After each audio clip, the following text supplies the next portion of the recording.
Hey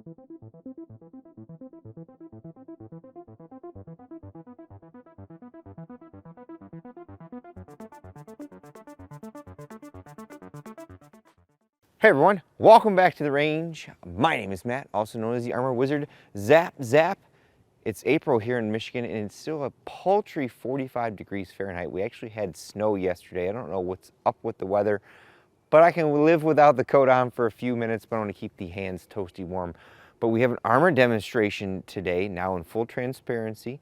This particular company who sent me these plates did so with no strings attached, but they've asked that I do not reveal their name. So it's going to be kind of a weird video where this is a promotion for them, but you don't know who it is. If you look at the shape and coating and can read between the lines, that's up to you as the viewer. But this is a steel offering. Now I know there's a lot of people who don't like steel armor. It does have its positives and negatives.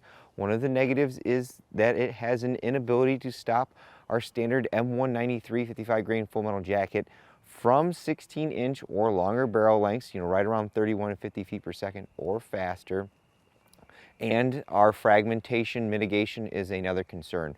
We're not really going to test the fragmentation mitigation today, but we're trying to see if this particular design will hold up to M193 over 3150 feet per second for the upcoming NIJ RF1 and 2, which calls for M193 at 3250 feet per second.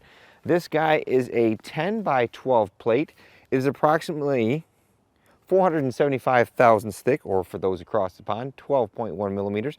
It weighs 7 pounds 6 ounces, or 3.317 kilograms. You can see that this particular 10 by 12 design is very much close to 10 by 12 all the way around. Normally with our steel plates in a 10 by 12, you've got more cuts here on the side to keep that weight down.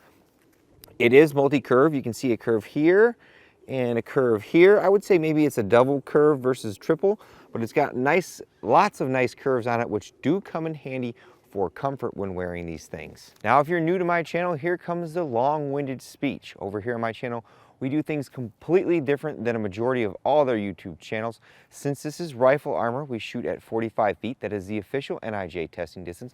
We also shoot at 0 degrees because that is worst case. If there's anything you can take away from any of my videos when it comes to demoing armor, I'm always after worst case.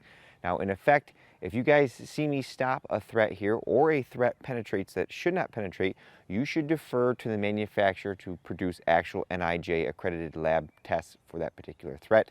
On the flip side, if you're the manufacturer and you see me stop M855A1 going 3,000 feet per second on your plate, you should send that off to the NIJ lab and have that added as a special threat to your plate.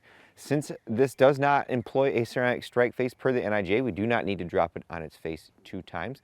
We use this giant clay briefcase you see right here filled with Roma Plastilina, #1 clay donated by Chavant. That acts as our compressible media, and it's like 90 pounds, so it's a good thing to put the armor up against so it's not swinging about, or we're looking for maximum energy transfer. We're not looking for the back face today. Typically with steel, you don't see localized back face. My camera person informs me that I was not in focus for whatever reason, so sorry about that. We also use a chronograph whenever possible. We have a ProChronoPal Digital DLX because we need to know the velocity of that particular bullet. Now, there's a lot of 55 grain full metal jacket out there, and depending on who it's from or the barrel length you shoot out of it, the velocity is very dependent. Again, we're after a worst case scenario. We need to meet that 3250 feet per second or faster. And finally, we have a giant spreadsheet that we put at the beginning that we list all the threats that we're going to shoot at it. And in the end, we mark the velocity and whether it penetrated. And we normally do a teardown test, but for steel armor, there's not going to be much of a teardown because the core is made out of steel and that's all there is to it. We have 3 of these plates, and I think what we're going to do is start plate number 1 off with the current NIJ 06 level 3 threat, which is our 7.62 NATO. This is M80 ball, Winchester Lake City surplus, very current, 145 to 150 grain full metal jacket. The spec is 2780 feet per second. So we have our 22-inch TC compass here. We took the Diamondback Tactical Vortex scope off the 300 Winchad and put it on here. We got a new scope for that. We see very close to the NIJ spec velocity with this particular barrel length, and then possibly for plates 2 and 3 we'll bring out the 24-inch where we've seen upwards of almost 3,000 feet per second. So we have 6 of these rounds. That's the current NIJ 06 spec. When the 07 standards finally drop, I do believe the shot requirement goes down to only 3 hits per plate, which I think for 308 isn't too terrible of an idea because that's a lot of energy. But I feel for our 5.56 threats, they should maintain at least 6 shots per plate for those. So this should be the upper left-hand corner.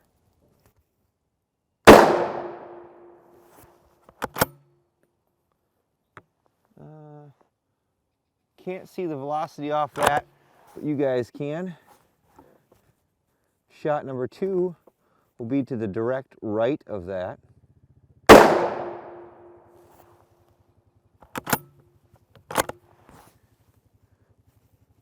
Shot number 3 will be in the middle of the plate.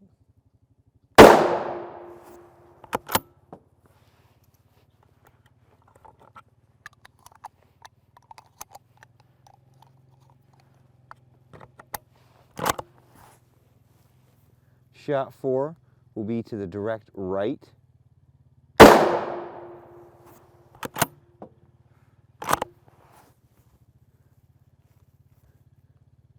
Shot 5 will be down below on the left-hand side. And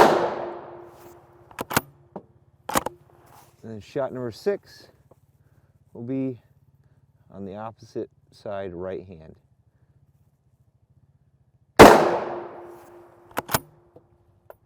Nice. Now, with our steel plates, I think one way to achieve this new RF1 and 2 rating for M193 is to increase the hardness of our steel. And the downside to increasing the hardness is that it typically becomes more brittle. So when we throw a lot of muzzle energy at it, say from our 308 threats, we actually can end up cracking plates. We've done that in the past. So we'll go down and see what we did with this first plate.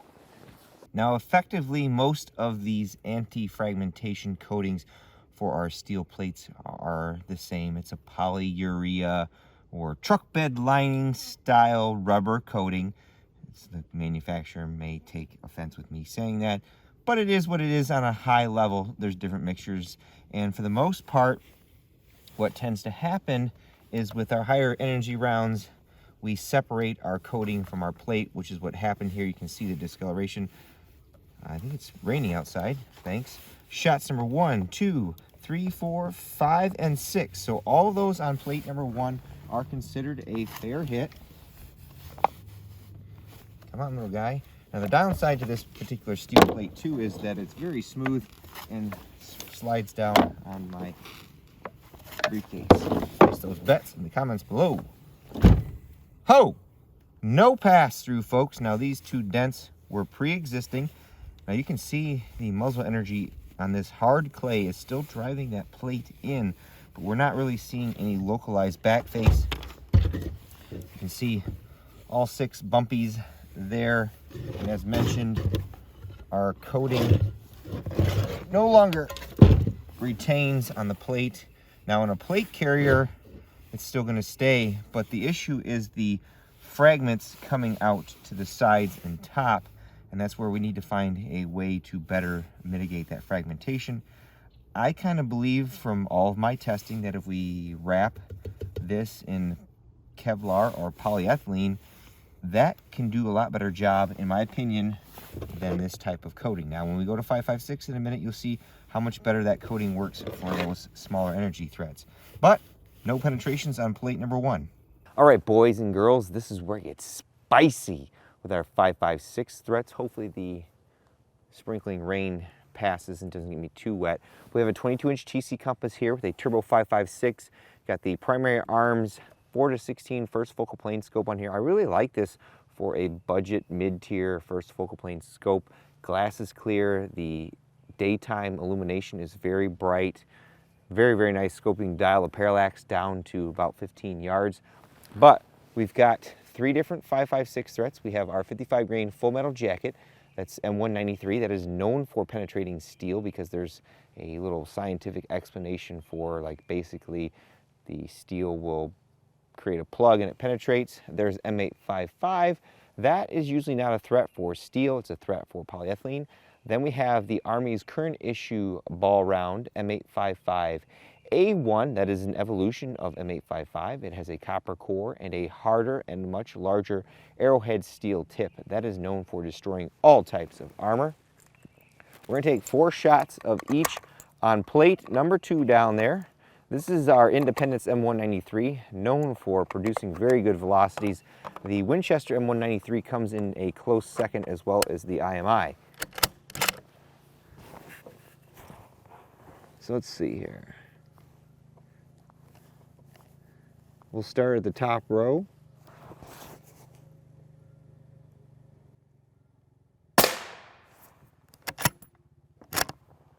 Very good velocity.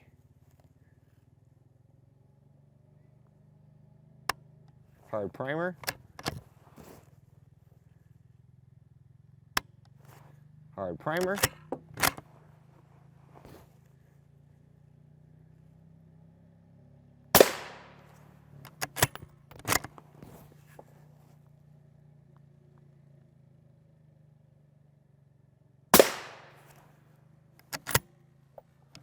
See if we can get this to go off. Oops. Probably not. This should be on the second row then. Nope. Okay. Now our M855.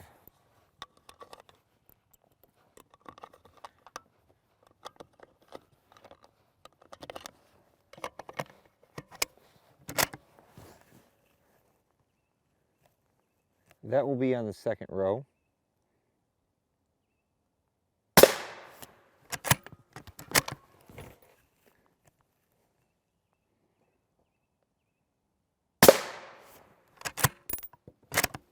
Pretty good velocities today, even though it's cold outside.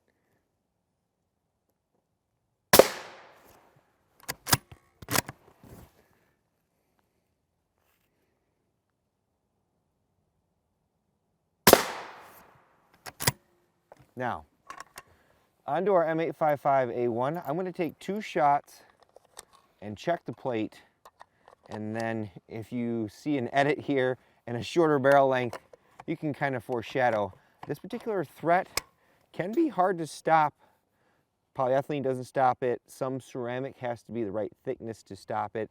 And in the past, certain steels have stopped this out of this full barrel length.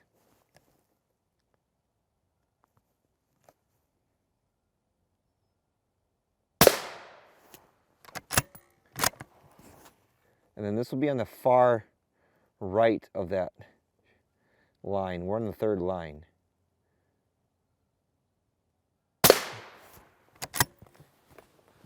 As you can see, we've changed our rifle. This is a Springfield Hellion or Croatian VHS2 rifle. 16-inch barrel is a bullpup. You can actually make it eject on the left or right. We've got a classic series 1:6 second focal plane from Primary Arms up top. It's a fairly decent scope. I don't like that the illumination on the brightest setting is pretty dull and it's just a dot, but for a basic 6-power scope, it works pretty darn good. We've got a Yankee Hill Turbo 556 up front.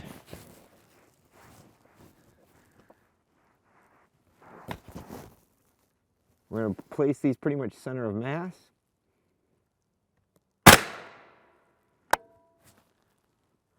Pretty darn good velocity.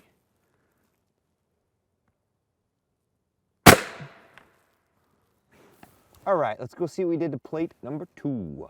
All right, I just realized I wasn't recording and I talked for a minute or two. All these shots I do believe are fair hits, except for maybe this one of M193. It's pretty close to the edge. You can see we broke our coating there, but it's M193 shots number 1, 2, and 3.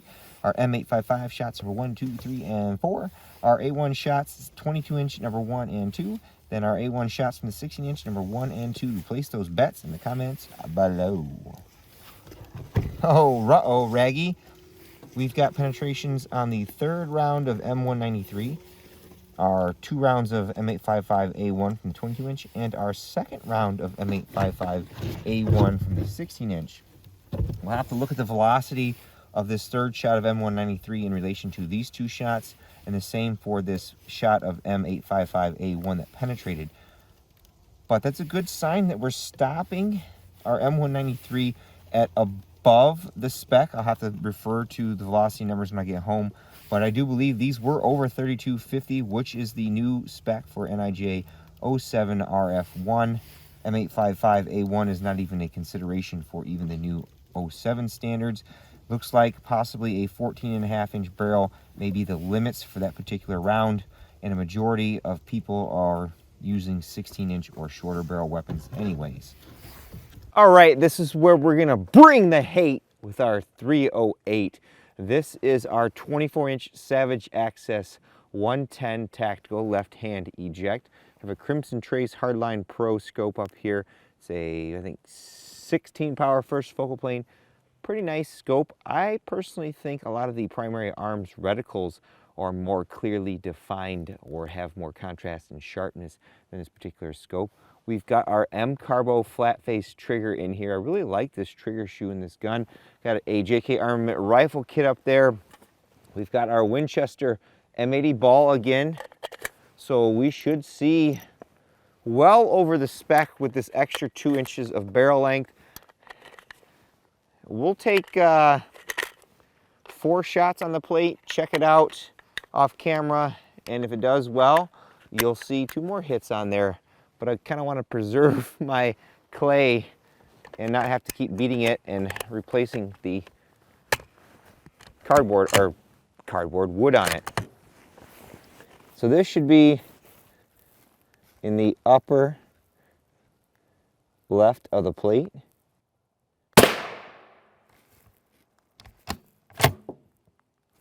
Very good velocity.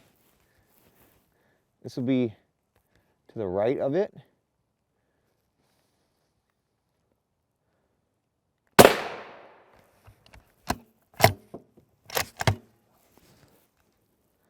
And then we'll walk down to the next line.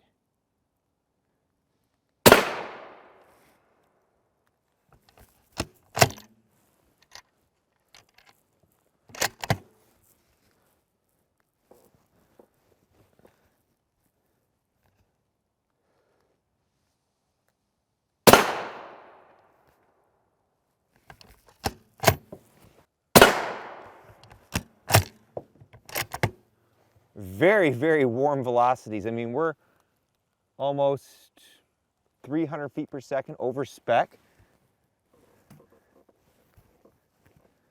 This final shot will be in the lower right-hand corner.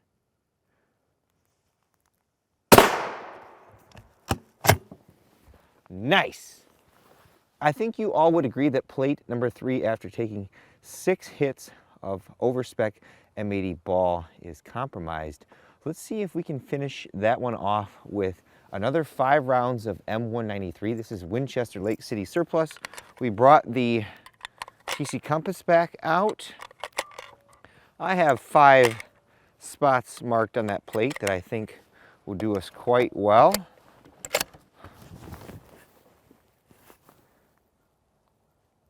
Shot number 1 will be the upper left-hand corner, or upper right-hand corner, I should say.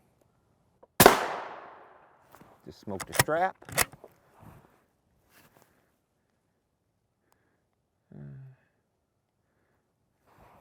Shot number 2 will be on the second row of lines in between the second and third dot.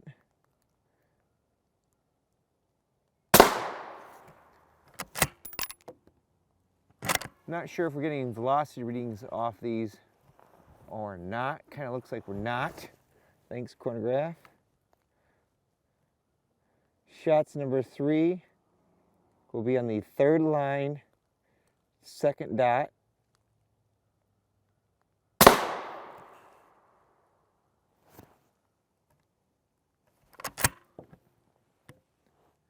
We are getting a reading, aren't we? They're kind of low. This is supposed to be Winchester M193. Okay. The next shot will be 4th line, 2nd dot in.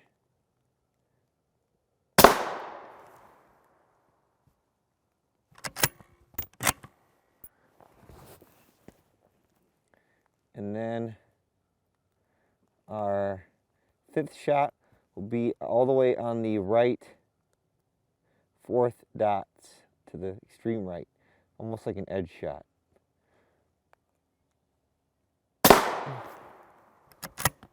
Nice. All right, let's go see what we did to that plate. I'm not sure what's up with the speed being reported by that Winchester M193. That was a fresh box. Could be the lack of sunlight because of the cloud cover, although it is pretty bright outside for being cloudy. We'll run some across the chronograph with the light bars just to confirm. But all these should be fair hits. Our over-spec M80 ball shots number 1, 2, 3, 4, 5, and 6. Then our M193 shots number 1, 2, 3, 4, and 5. You can see the coating has failed there. If those M193 shots were indeed under spec, I apologize about that. The downside. Uh-oh, Raggy. Look what we did to this plate. Can you see it? We have no penetrations, which is a good thing. Now, these were marks from the previous shots. But we've actually cracked the plate down here. Shots 5 and 6 cracked our plate. But shots 1 through 4 didn't. And these are 300 feet per second over spec. I doubt anyone doing any body armor manufacturing is ever going to rate their level 3 plates for 300 feet per second over spec. But again, we like to do worst case scenario. So I mean, that plate only cracked and still was able to stop our M193. Let's run those back through the chronograph and make sure we're good. Hopefully this video won't be too long. I did confirm off camera with our light bars that our Winchester M193 is at over 3,200 feet per second. Although again, out here on my range, there are variances and errors that are beyond my control. So Wyatt was saying 2,800 feet per second. That's the downside of a light-based chronograph, is we've got overcast, we've got snow. I got plate number 1 back up there just because we've got time, you've got time. Hopefully you watch this on 2X if you're too bored. But we've got one more threat that I remembered that I brought. This is a Barnes 52 grain TSX from Black Hills. This is known for lots of speed and penetrating steel in some cases. I do believe the Wound Channel a long time ago shot some on camera. And we've got another 3 rounds of our Winchester M193. Now, because I couldn't confirm the velocity of those 5 rounds on that other plate, when I denote that on the spreadsheet, I'll just put no velocity, but I'll put an average of what we've got from what we saw today. So the TSXs will be first. This is going to be on line number 2, 2nd dot in.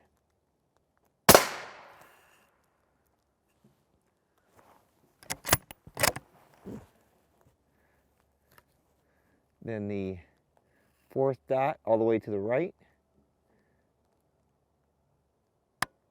Hard primer. Hard primer.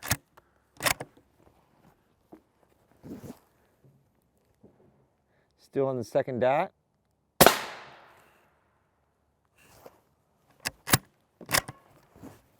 And then M193 will be on the, let's see, 4th row, 2nd dot.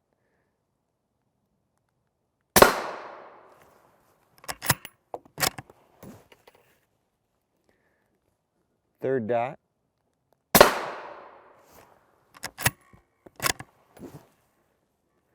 And fourth dot.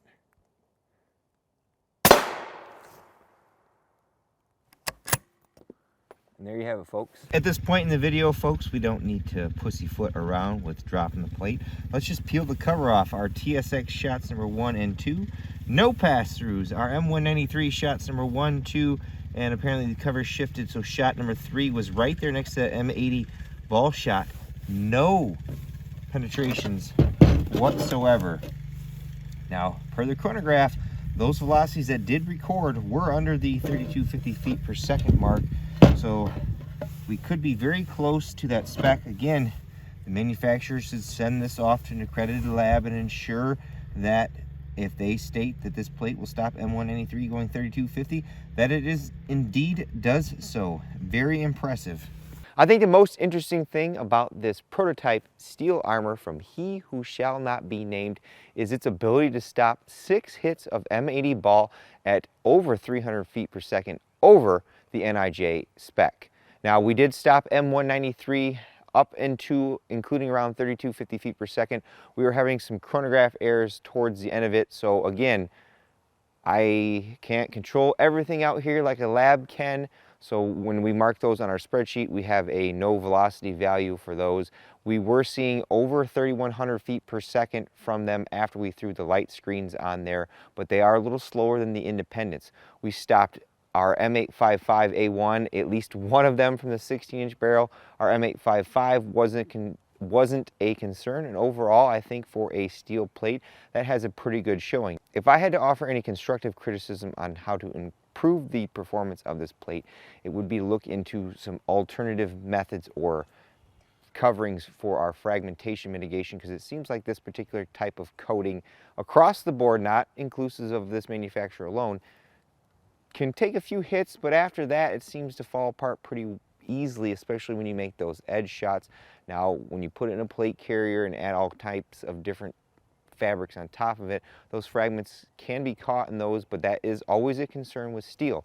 With that being said, it's time for me to get the heck out of here because it's Sunday and it's movie night with the family. But at the end of all my videos, I take a moment to thank all those who helped make these possible. Number 1 is my Patreon and Subscribe Star fans. I have a link tree in the description below with various different affiliate links that help support the channel by funds that help buy more M855A1 and different guns and things that we use for testing. Or if you have any questions and I don't respond to a YouTube comment, I have ways to either DM me on Facebook or Instagram or find my email.